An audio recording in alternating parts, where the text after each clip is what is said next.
स्वागत करूया आकांक्षा देशमुख. आकांक्षा, all set? हाँ, ऑल द बेस्ट.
शेवटच्या गाण्याची जबाबदारी आकांक्षा खूप मोठी असते, हो की नाही? हो.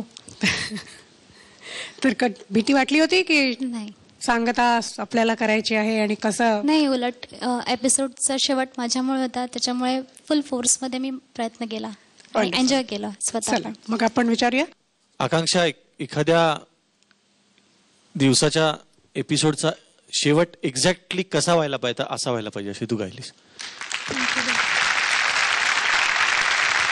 पूर्ण एनर्जी.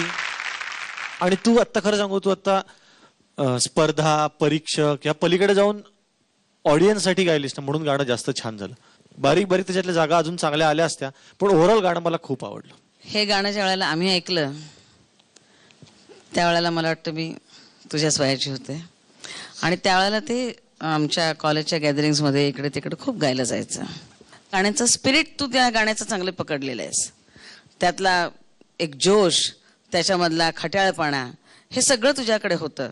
परंतु ह्या गाण्याचे शब्द तू पुन्हा नीट तपासून घ्यावेस अशी माझी तुला सूचना आहे. एपिसोडची सांगता तू एकदम ठसकेबाज केलीस, त्याबद्दल धन्यवाद. लावणी गायल्याबद्दल मी प्रत्येक वेळेला मी धन्यवाद मानतोच सगळ्यांचे, की धन्यवाद, परत परत धन्यवाद धन्यवाद. ज्या ठसक्यात गायलीस ना तू, त्याला परत एकदा त्याबद्दल तुझं कौतुक, की खूप छान ठसक्यात ती लावणी सादर झाली. पण अर्थात सुलोचनाबाईंची जी कानात आहे की तो असा रांगडा आवाज, त्यांचा रांगडाच म्हणता येईल. खरं बायकांच्या आवाजाला काही रांगडा असं म्हणता येणार, पण त्यांच्या आवाजाला दुसरं काही विशेषण मला आठवत नाही, इतका छान आवाज त्यांचा आहे. खूप छान लावणी, तू चकचकीत लावणी सादर केली, टकाटक, जाम मजा आली, चोपलीस. धन्यवाद, बेस्ट. थँक्यू. तर all the best Akanksha. Thank you.